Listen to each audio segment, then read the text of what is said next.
Bismillahirrahmanirrahim. Alhamdulillahirabbil alamin. Allahumma shalli wa sallim ala sayyidina Muhammadin miftahi babi rahmatillah adada ma fi ilmillah salatan wa salaman daimaini bidawami mulkillah wa ala alihi wa sahbihi.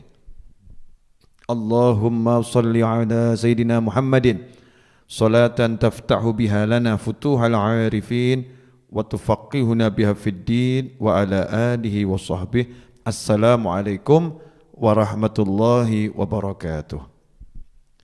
Ikhwani rahimakumullah, saudaraku dimanapun Anda berada, khususnya yang saat ini sedang bersama saya, alhamdulillah kita bisa kembali melanjutkan belajar kisah Nabi Musa alaihissalam. Ya, sebagaimana sudah kita simak beberapa episode, bahwasannya dalam setiap kisah perjalanan Nabi Musa alaihissalam terdapat pelajaran-pelajaran yang luar biasa, di mana pada episode sebelumnya kita belajar bagaimana Allah Subhanahu wa taala memberikan hidayah kepada penyihir-penyihir handal, penyihir-penyihir senior yang sudah menurut hitung-hitungan hitam di putih di atas kertas, gak mungkin saat itu kawan-kawan Fir'aun ini, orang-orang yang dipercaya Fir'aun ini akan berbalik menjadi pecinta Nabi Musa alaihissalam, menjadi pengikut Nabi Musa alaihissalam, yang bahkan seketika setelah beriman rela kehilangan nyawanya demi membela agama Allah Subhanahu wa ta'ala. Kita udah belajar semua itu, sekarang kita melanjutkan apa yang terjadi setelah itu. Ya, setelah Fir'aun kalah. Ya, setelah Fir'aun kalah. Ternyata setelah Fir'aun kalah dan Fir'aun paham betul bahwasannya tukang-tukang sihir atau penyihir-penyihir yang beriman kepada Allah Ta'ala, mengikuti ajaran Nabi Musa alaihissalam, bukanlah pengikut Nabi Musa, bukanlah murid Nabi Musa. Nabi Musa bukanlah penyihir. Fir'aun paham betul itu. Tetapi karena Fir'aun tidak mau kehilangan kekuasaannya, Fir'aun tidak mau kehilangan pengaruhnya, Fir'aun tidak mau kaumnya beriman kepada Nabi Musa alaihissalam. Artinya Fir'aun takut atau gengsi, egonya tinggi, gak mau dikalahkan, ya, gak mau dikalahkan. Jangan sampai Musa yang mimpin, perkaranya itu. Jangan sampai Musa yang mimpin, jangan sampai mereka semua ikut Musa. Maka Fir'aun membuat suatu pernyataan kepada kaumnya semua, bahwasannya ini tukang-tukang sihir, bukan mereka sujud karena tiba-tiba beriman, enggak. Tapi mereka sudah lama sebetulnya iman pada Musa alaihissalam, tapi mereka pura-pura bermusuhan dengan Nabi Musa, pura-pura berpihak kepada Fir'aun, kemudian mereka berbalik, ya, menunjukkan keimanannya kepada Musa di saat seluruh Bani Israel dan kaum Musa berkumpul untuk menyaksikan mereka semua. Fir'aun mengatakan, ini siasatnya Musa, ya, ini strateginya Musa untuk menjatuhkan kita, orang-orang Mesir. Karena itu jangan percaya dengan Musa dan jangan percaya dengan penyihir-penyihir tersebut. Akhirnya Fir'aun tetap menyebarkan propaganda bahwasannya Nabi Musa alaihissalam adalah penyihir handal. Jadi enggak iman, enggak sadar, justru semakin tersesat. Kenapa begitu? Karena ego, karena hawa, ya, hawa ego, enggak mau dikalahkan, gengsi. Nah, ini penyakit yang paling bahaya. Penyakit yang paling bahaya yang susah disembuhkan adalah penyakit gengsi, ego, enggak mau dikalahkan, punya hawa yang besar. Ikhwani rahimakumullah. Karena itu Allah Subhanahu wa taala mulai menurunkan azab. Kalau tadinya masih indzar, diingatkan, ya, diingatkan dengan cara didatangkan nabinya, bawa mukjizat yang tidak melukai siapapun. Mukjizatnya tongkat jadi ular nih enggak melukai, mukjizatnya tangan dimasukkan keluar cahaya enggak melukai.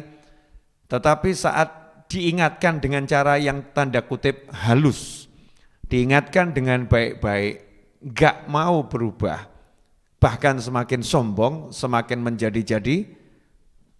Karena rahmatnya Allah Subhanahu wa taala, Allah tidak langsung menghancurkan Fir'aun dan kaumnya. Jadi Fir'aun dan kaumnya tidak langsung dihancurkan oleh Allah taala, tidak langsung dimusnahkan oleh Allah taala, tetapi diberi kesempatan untuk berubah. Diberi kesempatan untuk bertobat. Allah Subhanahu wa taala pun akhirnya menurunkan azab sebagai ujian agar yang bersangkutan berubah.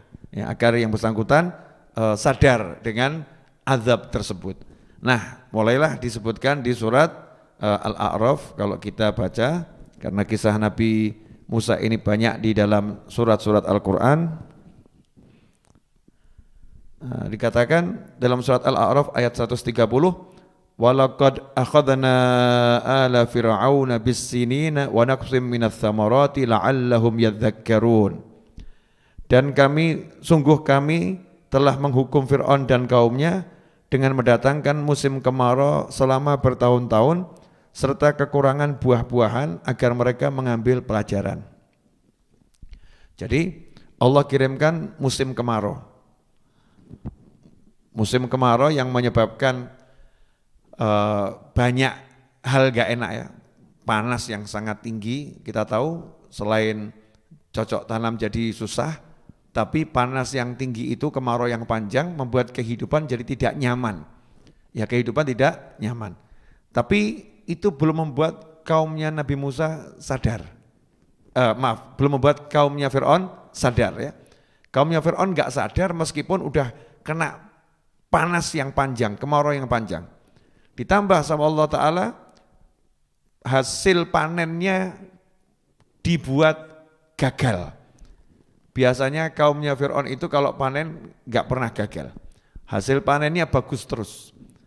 Lah ini sudah musim kemarau panjang, kemudian musim kemarau berakhir, sama Allah Ta'ala dikasih kalau bercocok tanam, panennya itu selalu gagal.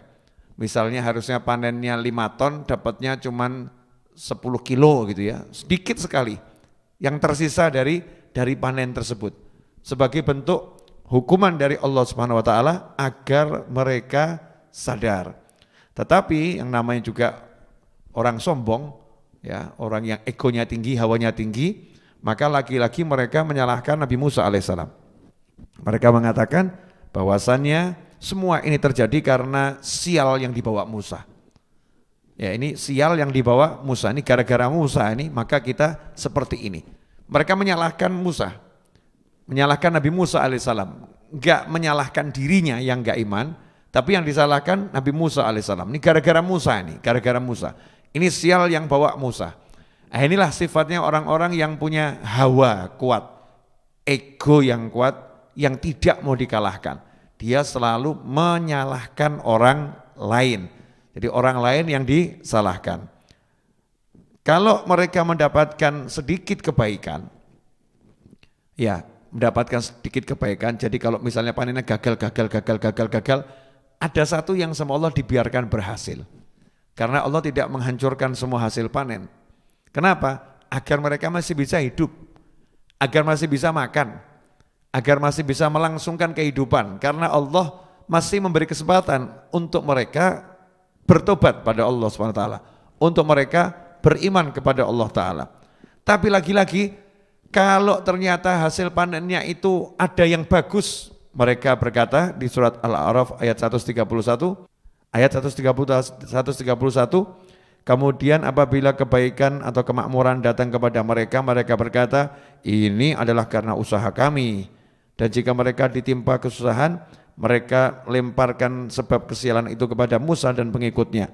Ketahuilah sesungguhnya nasib mereka di tangan Allah, namun kebanyakan mereka tidak mengetahui. Dan mereka berkata kepada Musa, bukti apapun yang engkau bawa kepada kami untuk menyihir kami, kami tidak akan beriman kepadamu. Masya Allah.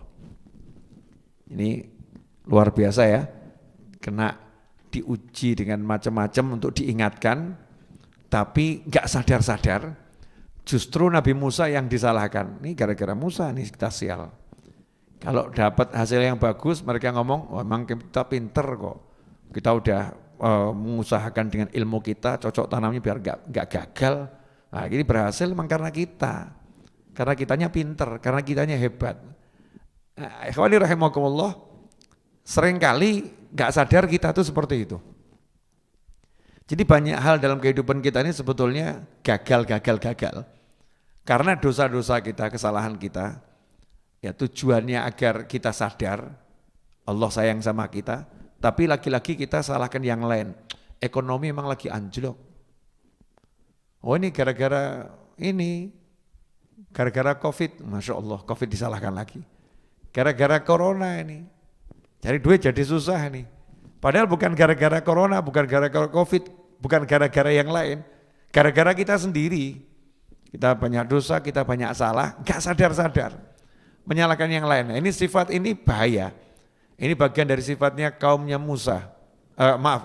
Ini bagian dari sifatnya kaumnya Fir'aun. Ya, yang tidak mau beriman kepada Nabi Musa alaihissalam. Yang ngeyel pokoknya ini gara-gara Musa ini. Nah, ini gara-gara Musa. Ternyata seruan Fir'aun itu mengakar sampai ke bagian paling bawah dari orang Mesir yang saat itu menjadi kaumnya Fir'aun. Mereka semua merasa bahwasannya mereka lagi disihir oleh Nabi Musa alaihissalam. Ya, mereka lagi disihir oleh Nabi Musa alaihissalam.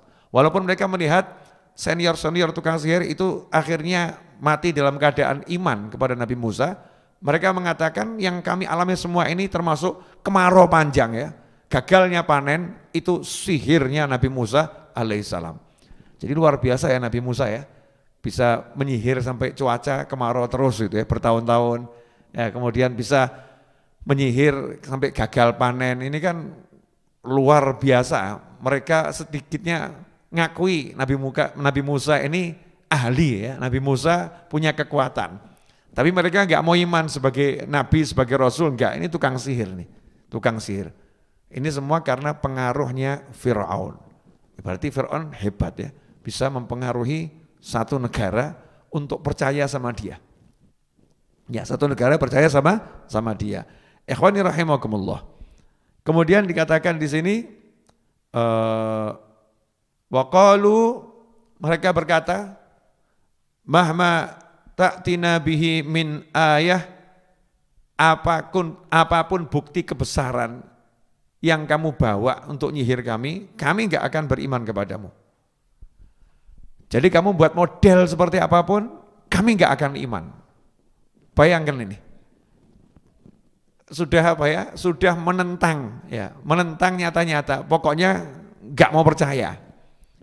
Pertanyaannya, apakah selesai kemudian azab turun? Udah ikrar ya, apapun yang kamu datangkan kami enggak akan percaya, kami enggak akan iman. Apakah selesai kemudian azab turun? Enggak. Allah Ta'ala masih kasih kesempatan lagi. Dikatakan di surat Al-A'raf ayat yang selanjutnya. Ya, Al-A'raf ayat 133. Fa'arsalna alaihimut tufana wal jarada wal qummala wal dhafadi'a wad dama ayatin mufassalat fastakbaru wa kanu qauman mujrimin. Dan maka kami kirimkan kepada mereka topan, belalang, kutu, katak, dan darah. Ya, air minum berubah menjadi darah sebagai bukti-bukti yang jelas. Tetapi mereka tetap menyombongkan diri dan mereka adalah kaum yang berdosa. Allah akhirnya mengirimkan kepada mereka topan. Ya, topan yang dimaksud di sini bukan angin taufan, bukan. Kalau ditafsir, topan yang dimaksud adalah banjir bandang. Allah kirim banjir bandang. Setelah kemarau panjang, Allah kirim banjir bandang. Dan menariknya banjir bandangnya ini bisa milih lokasi. Lokasi tempat tinggalnya Nabi Musa dan kaumnya Bani Israel aman.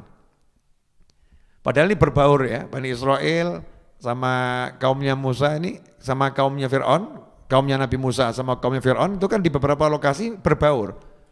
Tapi subhanallah, airnya ini bisa milih. Nah, itu wilayahnya Nabi Musa, jangan ganggu, aman. Ya, Dia hanya menerjang kaumnya Fir'aun. Bisa kita bayangkan tuh kira-kira bertubi-tubi loh nih, dari mulai musim paceklik, ya, kemudian gagal panen, setelah itu banjir. Yang mengalami kan rasanya ya nggak enak ya. Cuman anehnya tetap nggak iman. Ya biasa, begitu ada banjir bandang, lagi-lagi mereka ngedumel nih gara-gara Musa ini. Ini gara-gara Musa. Kemudian Allah datangkan yang lebih dari banjir bandang. Kalau yang tadi kan masih seakan-akan peristiwa alam ya. Panas, kemarau, peristiwa alam. Gagal panen, masih peristiwa alam. Banjir bandang, masih peristiwa alam. Maka setelah itu Allah datangkan sesuatu yang enggak pernah terjadi di alam. Ya, apa itu? Wal jarad. Allah kirimkan badai serangga. Hama serangga ini, serangga datang tiba-tiba ke perkebunan-perkebunan ya. Kalau sekarang itu ya sawah-sawah, semua yang di situ ada tanaman model apapun, Allah datangkan serangga, mereka nggak paham serangganya dari mana, memakan habis semua dedaunan. Ya, semuanya dimakan habis sama serangga. Ya, ketakutan mereka, nggak bisa hidup kalau caranya seperti ini ya, nggak bisa hidup. Tapi tetap nggak iman. Ini kalau kita lihat berarti kaum yang super ngeyel atau enggak super ngeyel nih. Ngeyelnya ya, inatnya, menentangnya Allah luar biasa. Setelah itu didatangkan kutu. Ya, kalau kita baca di terjemahan di situ disebutkan belalang kemudian kutu. Ya, kutunya ini bukan nempel di badan atau di pakaian, bukan. Kutunya ini munculnya yaitu di dedaunan ya. Yang memakan dedaunan, mirip serangga juga. Intinya yang diserang itu sumber pangan. Sumber pangan dibuat musnah. Tadinya kan masih disisakan tuh, ya gagal panen tapi masih ada sisa. Masih ada sisa bisa hidup. Kasih banjir, ya rumahnya hancur, rumahnya rusak, jalanannya hancur. Sudah hancur semua seperti itu, mereka enggak iman. Maka sumber pangannya dihancurkan oleh Allah Ta'ala. Jadi ya kelaparan, susah makan masih bisa minum, ya susah makan masih bisa minum, sama Allah Subhanahu Wa Taala dikasih azab lagi bentuk yang semoga tidak terjadi dimanapun dan kapanpun lagi ya. Mudah-mudahan ini hanya untuk kaumnya Fir'aun, karena umatnya Nabi SAW kan dilindungi oleh Allah Ta'ala dari bencana-bencana yang seperti ini. Allah kirimkan dhofadi, kata. Itu kata dikatakan Bani Israel itu kalau kaumnya Fir'aun dimanapun duduk ya, dimanapun rebahkan tubuh duduk tiba-tiba muncul kata di situ. Nah, ini misalnya Mas Fadli di rumah itu ya, lagi duduk tahu kata muncul pung pung pung banyak di ruangan itu kan kaget ya. Jangan dicari Mas Fadli ini oleh kanan kiri nggak ada. Muncul kata. Fir'aun tidur di kamarnya, itu begitu bangun, seisi kamar kata semua. Di meja makan, mau makan, muncul kata. Mau minum, muncul kata. Jadi kata ini enggak jelas dari mana, bermunculan di mana-mana. Ya jijik gitu kan ya. Ya jijik. Ini kata itu. Makanya kata ini kalau dalam syariat Islam, syariatnya Nabi Muhammad SAW, ya kata termasuk yang tidak boleh dibunuh, ya enggak boleh dibunuh, termasuk dilindungi. Karena kata ini banyak membantu perjuangan Anbiya wal Mursalin. Termasuk kata ini menjadi junudullah, bala tentaranya Allah ngelawan Fir'aun. Ya, bala tentaranya Allah ngelawan Fir'aun, Allah enggak kirimkan pasukan. Menariknya di sini, Allah enggak kirim manusia-manusia yang gagah perkasa, yang digunakan semua yang lemah-lemah seperti yang di awal udah saya sebutkan ya. Allah gunakan yang namanya belalang, Allah gunakan namanya kutu, Allah gunakan yang namanya kata yang lemah itu ya, kata. Waktu Nabi Ibrahim alaihissalam dibakar oleh Namrud, itu kata juga datang bawa air di mulutnya, membantu memadamkan api. Yaitu kata. Nah, ini kata juga datang membantu Nabi Musa alaihissalam. Pasukan kata. Ya, pasukan kata. Kalau membayangkan ya kita gila ya. Bagaimana enggak gila? Jijik kita. Jijik kalau satu rumah ya kata suara sama bentuknya macam-macam gitu ya. Atau bangun tidur ada kata 10 di depan kita. Wah, gitu ya. Yang jijik kan ya. Nah, itu yang dialami. Gimana caranya Fir'aun mau melawan kata? Ngelawan satu kata masih bisa dipukul. Lah kalau dipukul satu jadi 10. Ini kata nggak bisa dibunuh, ya dipukul satu, dung dung dung dung, keluar lagi, keluar penuh, ya penuh kata. Sampai mereka sudah putus asa nih ya, Bani Israel, kaumnya Fir'aun putus asa, nggak cukup di situ, masih bisa minum. Sama Allah Ta'ala dibuat semua air yang disentuh oleh kaumnya Fir'aun untuk diminum berubah jadi darah. Ini air ya. Air ini kalau diminum sama Bani Israel, kaumnya Nabi Musa, misal ya, bismillahirrahmanirrahim. Air ini ditaruh, diambil sama kaumnya Fir'aun, air ya, diambil sama kaumnya Fir'aun, begitu mau diminum jadi darah. Jadi kaumnya Fir'aun terpaksa minum air yang air itu betul-betul berubah jadi darah, bukan cuma warna, ya berubah jadi darah, jadi jijik. Sampai akhirnya ya perempuan-perempuan dari kaumnya Fir'aun itu saking pengen minum air, ya minum air pengen ya, mereka mendatangi wanita-wanita Bani Israel, wanita-wanita dari kaumnya Nabi Musa, didatangi, tolong kamu ambil air di mulutmu sudah ditaruh di mulut nih ya, tolong masukkan ke mulut kami. Taruh air di mulutmu, dikulum gitu, terus masukkan ke mulut kami. Di mulutnya Bani Israel air, begitu ditaruh di mulutnya kaumnya Fir'aun berubah jadi darah. Ini kuasanya Allah Ta'ala. La ilaha illallah. Bisa kita bayangkan tuh azab yang seperti apa. Ya, setelah mengalami yang seperti itu, ya, mengalami seperti itu dan sebelumnya nantang kan, sebelumnya kan enggak yang nantang. Datangkan sihir model apapun, pokoknya enggak akan iman. Sihirnya model apapun, kami enggak akan percaya sama kamu wahai Musa. Kami enggak akan ikut sama kamu wahai Musa. Enggak percaya. Pokoknya kami tetap dalam pendirian. Kamu tukang sihir. Kami akan mengikuti Fir'aun terus. Enggak mau menyerahkan Bani Israel kepada Nabi Musa alaihi salam. Ikhwani rahimakumullah. Apa yang terjadi? Ya, itu dikatakan ayati mufassalat. Jadi bencana-bencana mukjizat Nabi Musa tadi tidak sekali waktu, artinya bukan banjir, terus kata, darah itu bareng tuh enggak. Tapi ada jedanya. Banjir dulu, bandang, selesai, gaya, udah selesai banjirnya. Datangkan lagi sama Allah kata mereka mumet ya, pusing. Setelah selesai kata, dikasih lagi minum air darah. Setiap air yang mau diminum menjadi darah. Saat itulah ikhwani rahimakumullah, akhirnya mereka sadar. Ya, mereka sadar bahwasannya ini bukan sihir.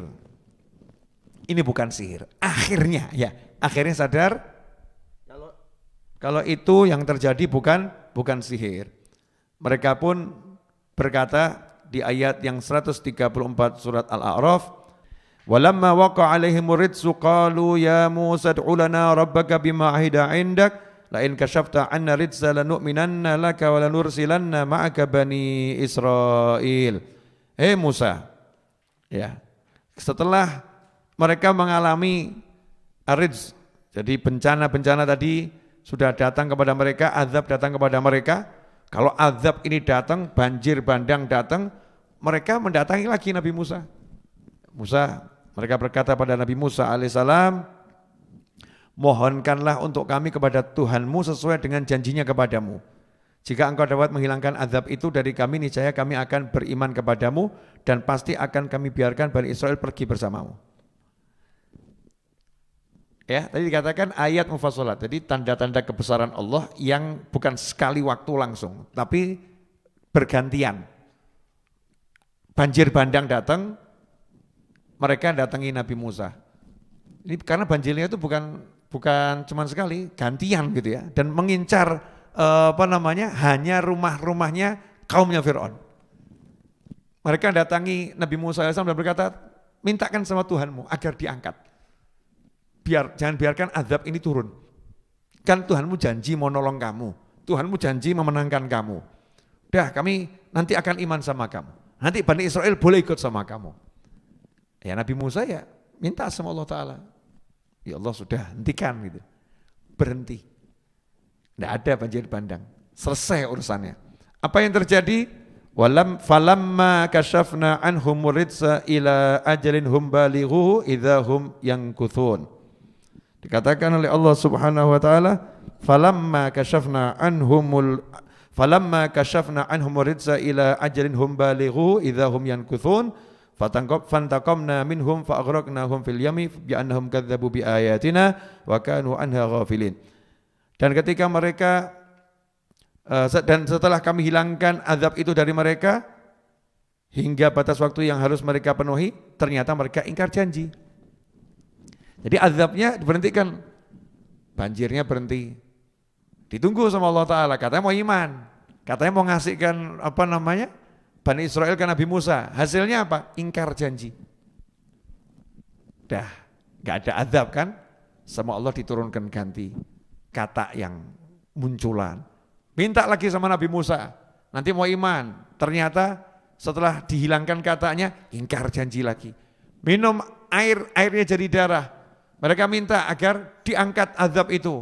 Nanti kalau diangkat akan beriman. Tapi ternyata mereka ingkar janji. Nah akhirnya nantinya mereka ditenggelamkan oleh Allah Ta'ala.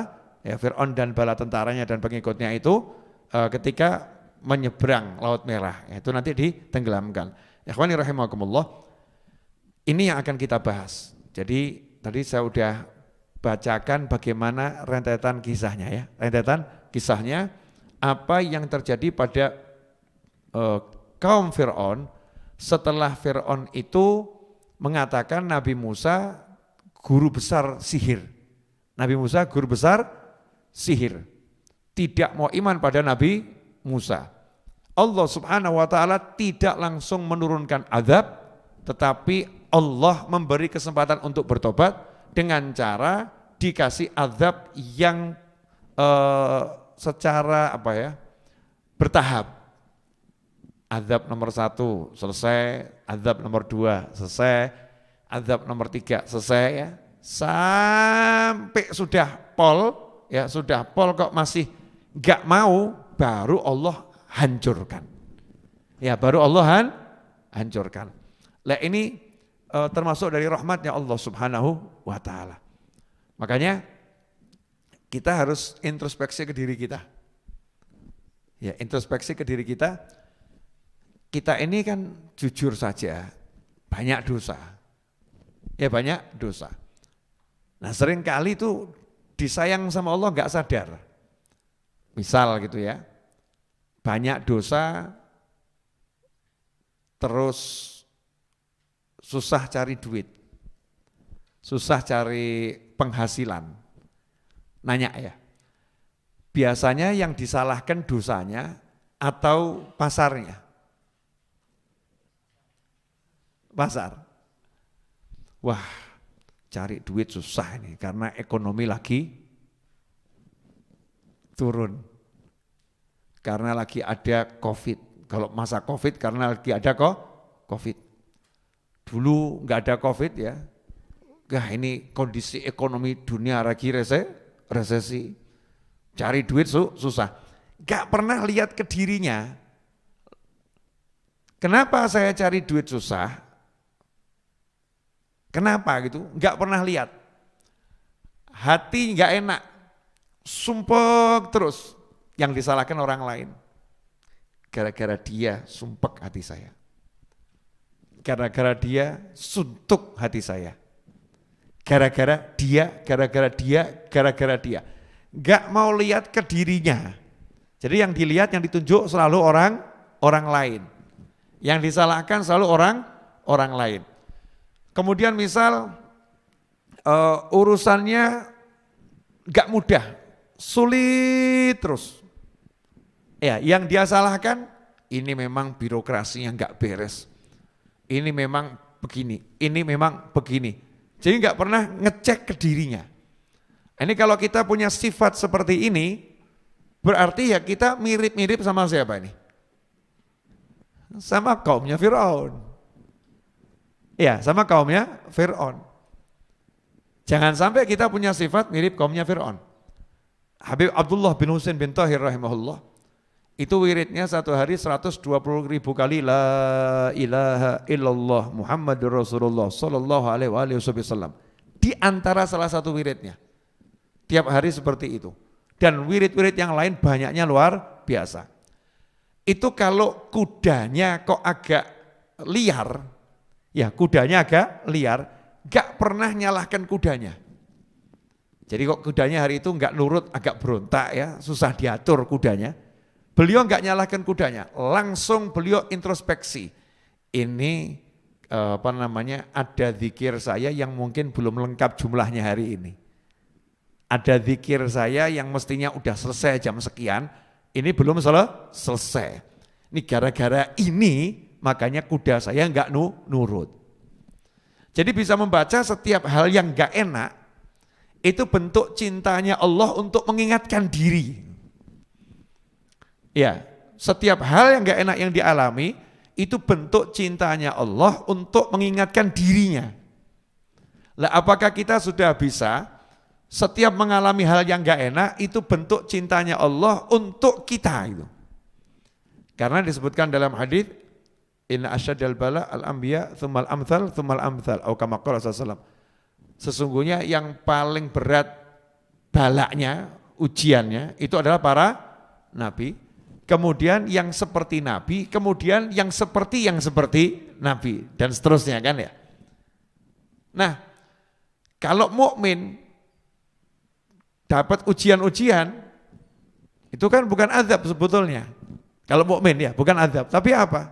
Tapi bentuk cinta dari Allah Subhanahu wa taala. Idza haballahu 'abdan ibtalah. Kalau Allah mencintai seorang hamba, Allah akan memberinya ujian. Termasuk dikatakan oleh Nabi SAW, tidaklah satu musibah ya, apapun yang menimpa seorang mukmin kecuali itu menjadi penghapus dosanya atau mengangkat derajatnya, meskipun itu hanya syaukah, meskipun cuma duri yang nancap ke kaki atau melukai kaki, itu akan menjadi penghapus dosa atau mengangkat derajat. Nah pertanyaannya, sudahkah kita bisa menerapkan itu dalam kehidupan sehari-hari? Anak rewel, coba nih kalau ibu anaknya nangis terus, gak sakit tapi nangis terus, ibunya pegel atau gak pegel tuh? Capek atau gak capek? Kok tahu? Emang udah jadi ibu? Oh belum. Berdasarkan pengalaman ya, drama kan begitu ya. Ini bayi nggak mau diem, rewel, nangis terus nih. Yang disalahkan bayinya nih, kok rewel, goda saja. Anak tingkahnya luar biasa. Anak umur 7 sampai 15 tahun ya, 7 sampai 14 tahun, belum balik. Tiba-tiba tingkahnya itu luar biasa, loncat lari sana, nabrak sana ya. Gelas pecah dan sebagainya, yang dimarahin anaknya terus. Anaknya disalahkan. Kita biasa begitu. Kita enggak mau melihat itu sinyal dari Allah Ta'ala untuk mengingatkan kita. Itu sebetulnya Allah lagi ngomong sama kita lewat yang seperti itu. Ya, Allah lagi ngomong. Kalau untuk kaumnya Fir'aun memang itu teguran keras ya, teguran keras. Azab karena mereka enggak mau langsung iman, tapi dikasih kesempatan untuk merubah agar beriman. Kalau kita kan sudah beriman. Nah itu teguran dari Allah untuk apa? Untuk cek, kamu tadi sholatmu benar enggak? Ya, kamu tadi subuhnya sholatnya keluar waktu enggak? Kamu tadi ya kira-kira melakukan yang haram atau tidak? Kamu cek. Jadi kalau ternyata setelah kamu cek, oh iya tadi memang saya gunjing orang, ya gunjing orang, gara-gara gunjing orang nih anak saya rewelnya luar biasa ini. Ya mulai diperbaiki langsung, diganti dengan mendoakan orang yang digunjing. Ya Allah mudah-mudahan orang itu panjang umur, sehat walafiat fi taatillah ya Allah, tanpa orangnya tahu. dengan harapan menjadi kafarah, penghapus dosanya menggunjing. Oh ternyata tadi pagi saya sholat subuhnya terlambat, padahal saya waktu adzan bangun. Tapi gara-gara bilang sebentar dulu, akhirnya subuhnya lewat. Oh pantas ini kenapa ban mobil saya bocor. Ini yang menyebabkan ban mobil saya bocor tuh karena tadi subuh terlewat. Jadinya nggak nyalain keadaan sekeliling itu loh. Ya, tapi yang dicek adalah dirinya sendiri. Nah kira-kira bisa enggak kita seperti itu? Ya, kalau kita bisa berarti kita tidak niru kaumnya Fir'aun. Tapi kalau kita mirip kaumnya Fir'aun kan ya na'udzubillah min dzalik. Kita sebel sama Fir'aun, bilang jangan seperti Fir'aun, jangan seperti kaumnya Fir'aun, padahal kita sendiri podo sama saja. Nah ini kaumnya Fir'aun ini kan punya sifat kalau azabnya selesai mereka kembali, kalau azabnya datang mereka minta pada Nabi Musa agar minta sama Allah Subhanahu wa taala menghentikan azab tersebut. Jadi kalau azabnya datang mereka percaya sama Nabi Musa. Azabnya selesai mereka enggak percaya lagi sama Nabi Musa. Nah kita jangan mirip kaumnya Fir'aun juga. Begitu hidupnya susah deketin ulama. Ya, deketin orang soleh, hidupnya mulai enak, lupa sama ulama, jauhin orang soleh. Meskipun bagus orang hidupnya susah deketin orang soleh kan bagus tuh ya, baik. Jangan kita mencela kalau ada orang lagi susah deketin orang soleh, memang begitu seharusnya. Tapi kalau kita ini deketinnya hanya ketika susah, nanti begitu senang kita lupa, berarti mirip siapa ini? Ya, mirip walaupun kita mukmin, tapi mirip enggak ini? Mirip. Enggak sama, beda, tapi mirip. Mirip dengan kaumnya Fir'aun. Ya na'udzubillah min dzalik. Nah, yang diharapkan dengan mempelajari kisah seperti ini adalah agar kita bisa mengambil pelajaran. Oh, kaumnya Fir'aun ini punya sifat satu, nantang Allah Ta'ala. Mau diturunkan azab model apapun, saya enggak akan iman sama kamu. Gak akan iman sama kamu. Begitu diturunkan azabnya bertubi-tubi, akhirnya oke deh iman. Tapi imannya cuma di mulut. Ya hatinya gak mau iman. Ini kan ya naudzubillah min dzalik. Nah sekarang pertanyaan untuk semuanya, termasuk pemirsa yang ada di rumah. Pertanyaan untuk semuanya ya. Dalam hidup ini kita pernah enggak ngalami yang gak enak? Pernah. Ya pernah ya. Pernah. Cek. Yang kita salahkan diri kita atau orang lain? Cek.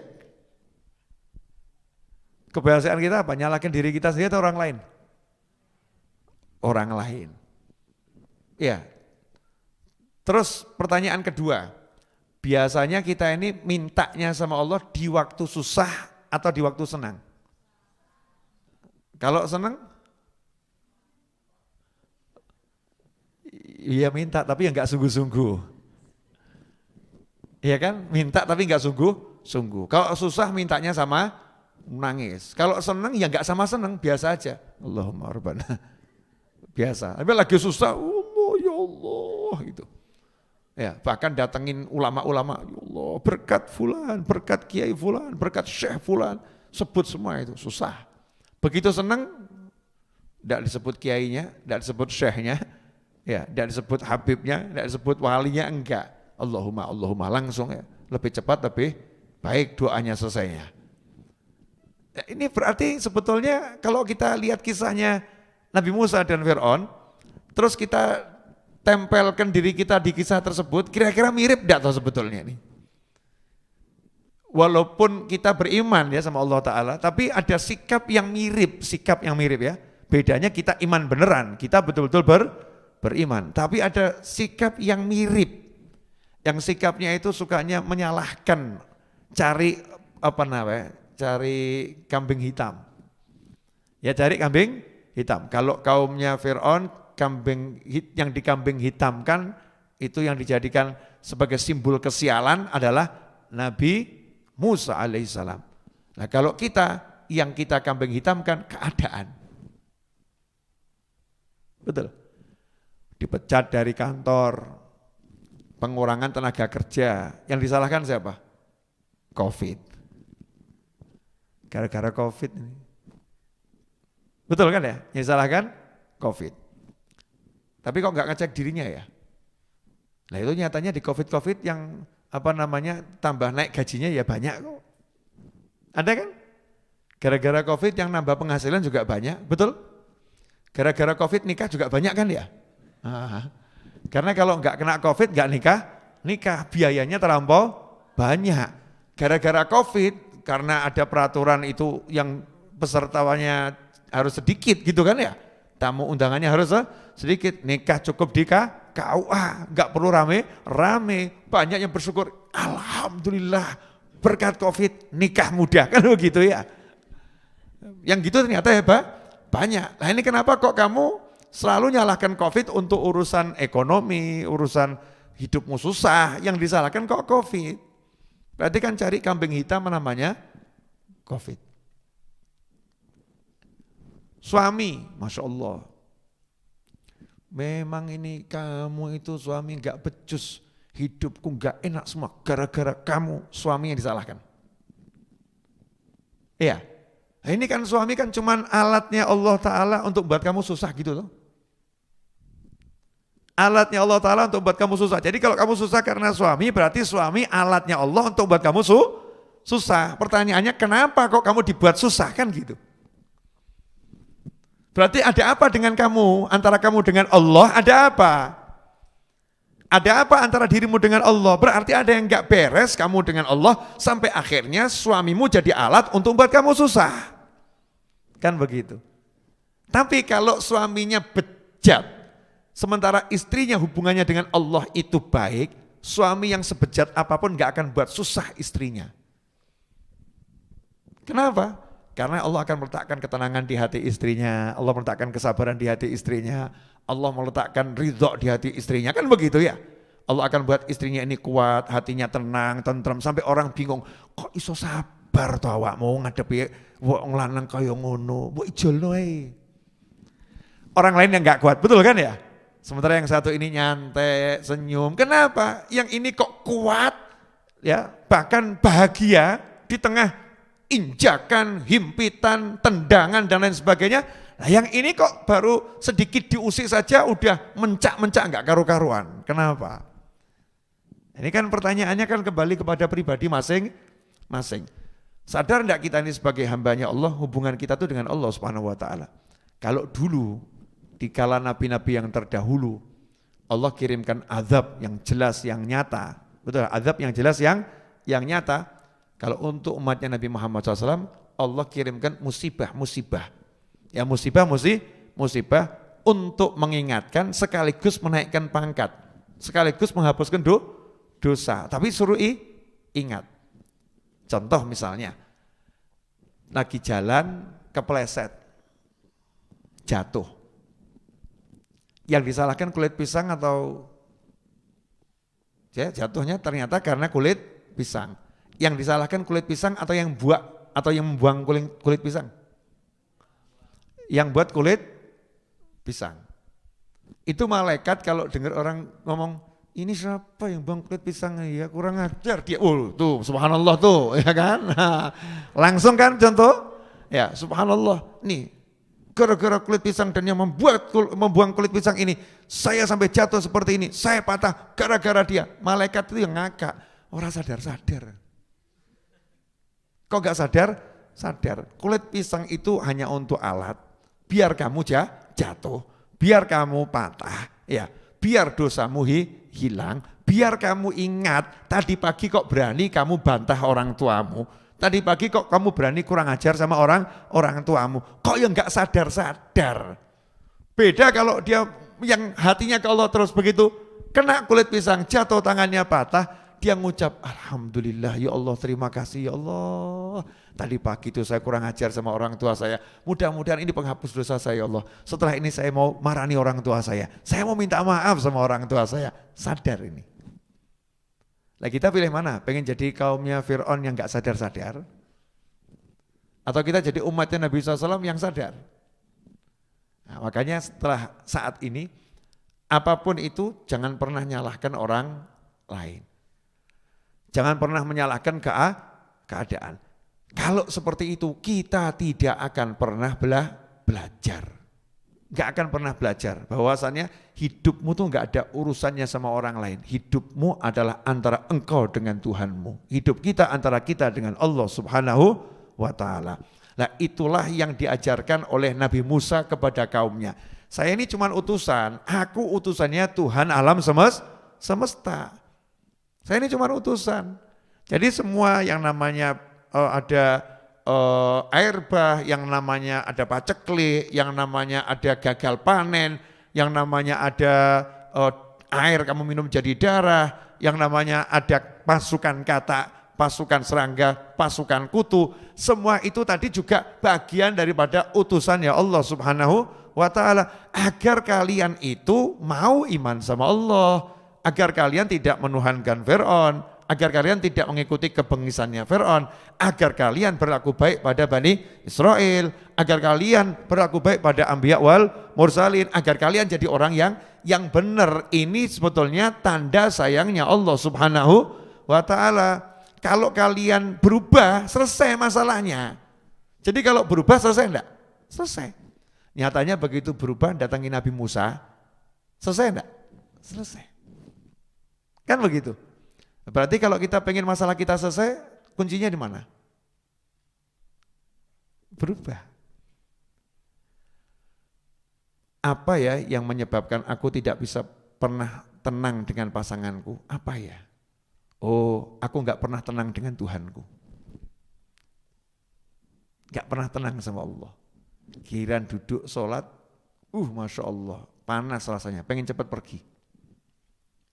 Giliran baca Al-Quran pengen cepat nutup. Giliran buka handphone, ya cari charger. Paham? Ya kan? Cari kalau charger enggak ada yang punya power bank, ada yang punya power bank gitu ya. Enggak mau handphonenya mati. Tapi kalau buka mushaf, pengen cepat nutup. Enggak jenak sama Allah Ta'ala, enggak jenak dengan Rabbul Alamin. Maka Allah akan buat kita enggak jenak dengan manusia nanti. Dan manusia enggak jenak dengan kita. Kenapa? Kamu enggak jenak dengan aku, kamu enggak nyaman sama aku, nanti manusia akan kubuat enggak nyaman sama kamu, kamu enggak nyaman dengan manusia. Sampai kamu bisa nyaman sama aku. Jadi kalau belum sadar, ya gitu terus. Paham ya? Kalau kita enggak sadar ya gitu terus. Ya ada orang kok, ini saya kok kerja hancur, sadar loh.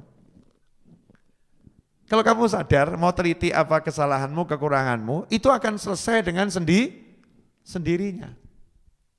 Selesai, finish. Gak akan ada lagi, ruwet-ruwet itu gak ada. Ruwet itu langsung kelihatan solusinya gimana. Kalau kita sudah sadar. Lah jangan kita jadi kaumnya Fir'aun. Ya, tapi jadi pengikut para Anbiya wal Mursalin, Auliya wassolihin. Ikhwani rahimakumullah, selanjutnya. Ya, ini selanjutnya nyari ayatnya ini. Masya Allah. Monggo tunjuk kopinya.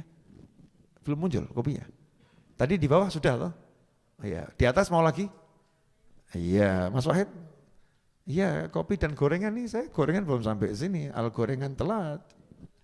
Pemirsa di rumah monggo tunjuk kopinya. Mas Hamdani, udah berapa menit saya bicara?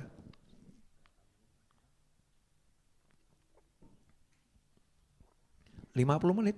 Masa sih? Yakin.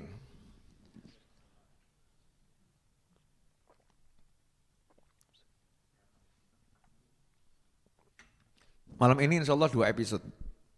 Tapi pakai istirahat ya, istirahat jeda sebentar. Oh malam minggu. Malam minggu, malam yang panjang gitu kan ya? Iya. Lagunya kan seperti itu. Saya apalnya cuma depannya tok, lanjutannya mau ngapal no aku. Ini malam panjang, kita mau bergadang di malam-malam Ramadan ya kan. Nah, menuntaskan kisah ini sampai 2 episode saja. Episode yang berikutnya, episode penutup besok, insya Allah. Betul kan Mas Hamdani?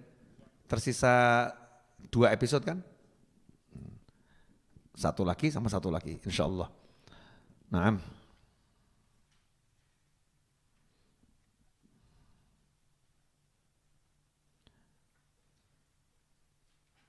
Ya, coba dibuka di surat Yunus ayat 88. Ya, Yunus ayat 88.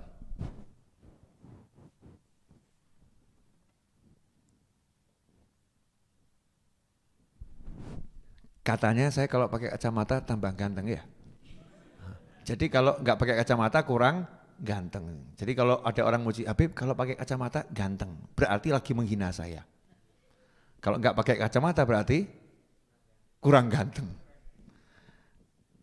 Lanjut ya. Ayat 88 surat Yunus. Wa qala Musa Rabbana innaka ataita fir'auna wa mala'ahu zinatan wa amwalan fil hayatid dunya Rabbana liyudillu an sabilik Rabbana tmis ala amwalihim washdud ala qulubihim fala yu'minu hatta yarawul adzabal alim قال قد أجيبت دعوتكما فاستقيما ولا تتبعان سبيل الذين لا يعلمون. Ya ini ayat 88 dan 89 surat Yunus. Nah, karena sudah didakwahi berkali-kali, sudah dikasih azab berkali-kali, diselamatkan berkali-kali, ternyata tidak sadar-sadar, akhirnya tetap gak mau iman. Akhirnya tetap menentang. Nabi Musa dikasih tahu sama Allah Ta'ala bahwasannya, ya ini Nabi Musa dikasih tahu sama Allah, ini Fir'aun dan bala tentaranya dan pengikut-pengikutnya gak mungkin iman. Ya sudah gak mungkin iman. Jadi stop ya, upaya untuk mengajak mereka ini stop. Saatnya mereka dibinasakan. Disitulah Nabi Musa alaihissalam lantas berdoa. Nah kita nggak boleh niru yang ini. Kita nggak boleh berdoa yang seperti ini. Ya Allah hancurkan mereka, azab mereka ya Allah gitu. Kita niru doanya Nabi Muhammad SAW. Allahumma hdi qaumi fa innahum la ya'lamun. Kenapa? Karena beda makom. Makom kita ini makom orang yang nggak ngerti. Ya orang nggak ngerti. Nah kalau Nabi Musa makom orang yang ngerti dikasih tahu sama Allah Ta'ala memang itu enggak akan beriman selesai. Seperti Nabi Nuh alaihissalam dikasih tahu setelah 950 tahun dakwah dikasih tahu sama Allah Ta'ala ini enggak akan beriman. Nah kita ini dakwahi belum, ngajak mungkin baru setahun 2 tahun sudah langsung minta azab ini. Hancurkan dia, azab dia, ini kan ngawur. Enggak seperti itu. Nah, Nabi Musa alaihissalam dakwahi bertahun-tahun. Ya, dakwahi bertahun-tahun udah ngasih azabnya Allah turun berkali-kali, bertahun-tahun bentuknya ganti-ganti dan sudah dimintakan selamat sama Allah Ta'ala berkali-kali, masih tetap saja gak mau iman sama Allah Ta'ala, disitulah baru berdoa. Ya, doanya bagaimana? Wa qala Musa dan Musa berkata, Nabi Musa berdoa, ayat 88, ya kacamata.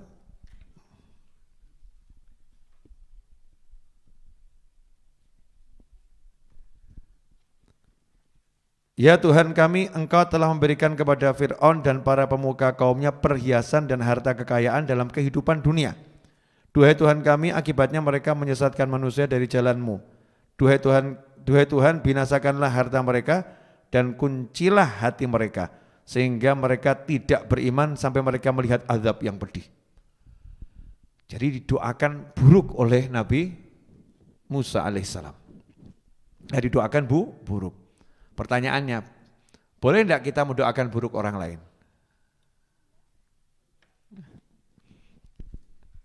Boleh dengan catatan. Mendoakan orang zalim agar kezalimannya itu berhenti. Ya.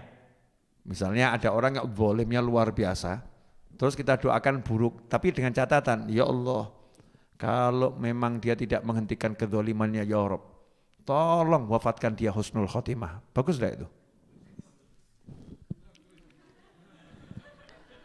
Bagus enggak itu?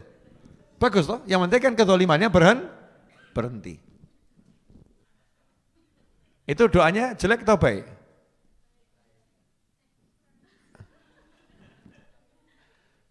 Ya kan bukan hancurkan dia, kan enggak.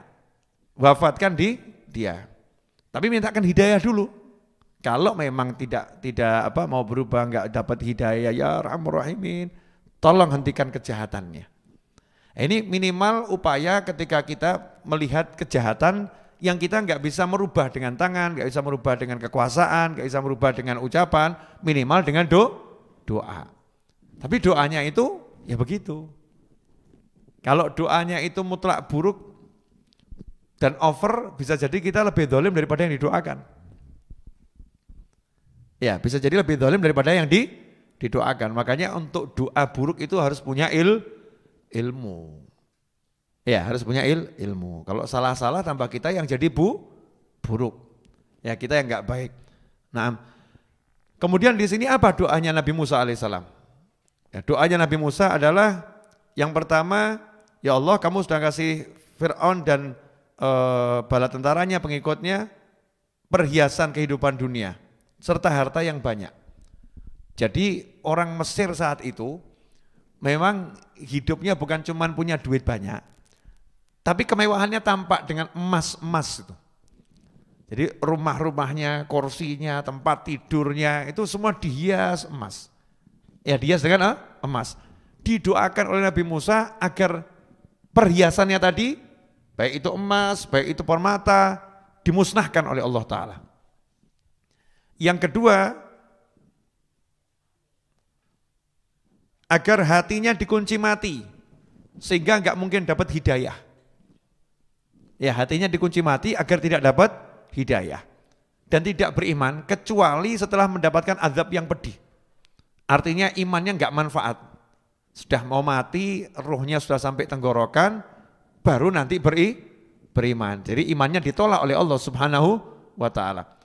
Nabi Musa mendoakan seperti ini karena sudah tahu bahwasanya mereka tidak akan beriman dengan wahyu dari Allah Subhanahu wa Ta'ala. Nah, bagaimana itu bentuk dihancurkan hartanya? Dikatakan itu semua emas yang dimiliki oleh Fir'aun dan bala tentaranya setelah didoakan oleh Nabi Musa, itu berubah bukan emas lagi, jadi batu. Jadi barang yang enggak ada harganya. Jadi barang yang enggak ada nilainya. Berubah semua. Nah, ikhwani rahimakumullah, yang menarik adalah lanjutan ayatnya di mana Allah mengatakan qala qad ujibat da'watukuma.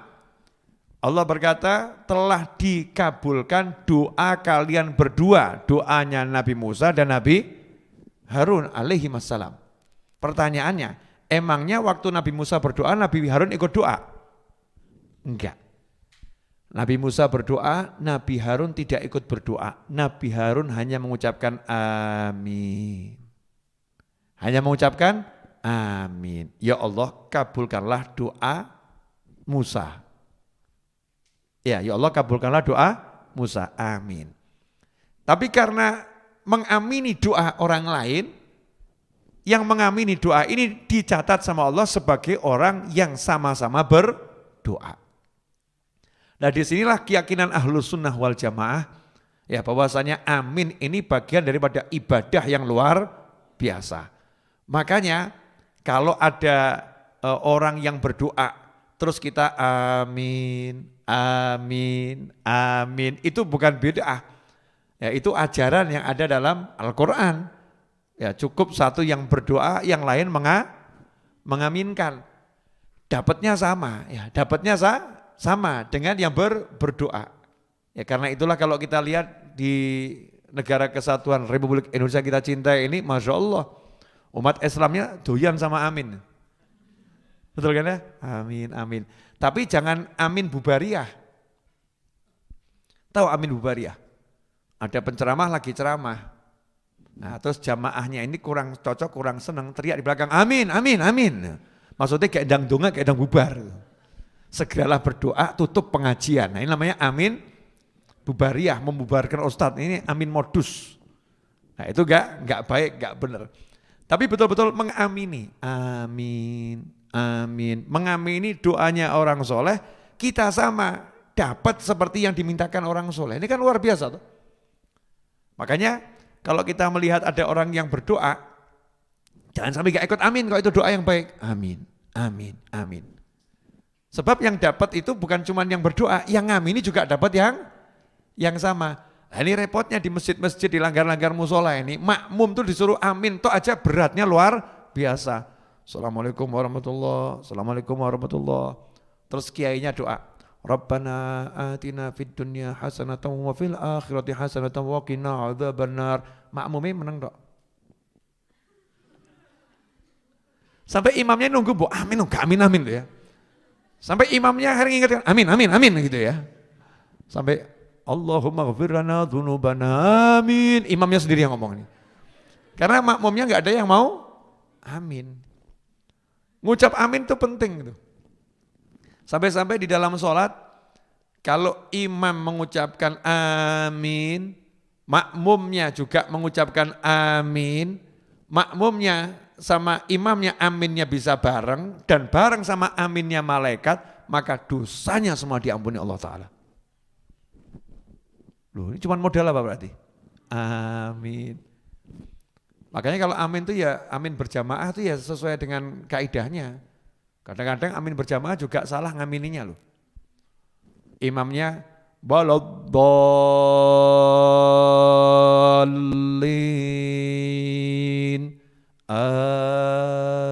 Amin. Pas toh. Ini enggak satu. Amin. Ini melanggar jamaah ini. Amin. Enggak begitu, harus apa? Senada, bareng, sama, kompak. Nah, Nabi Harun alaihissalam modalnya amin. Tapi dapat sama seperti yang diminta oleh Nabi Musa. Ditempatkan sebagai orang yang sama-sama berdoa. Halo hanya dengan amin. Nah insya Allah apa yang saya sampaikan pada episode ini berkah manfaat. Ya, insya Allah berkah manfaat. Kita akan lanjut episode berikutnya dengan tenggelamnya Fir'aun. Ya, setelah masing-masing istirahat dulu.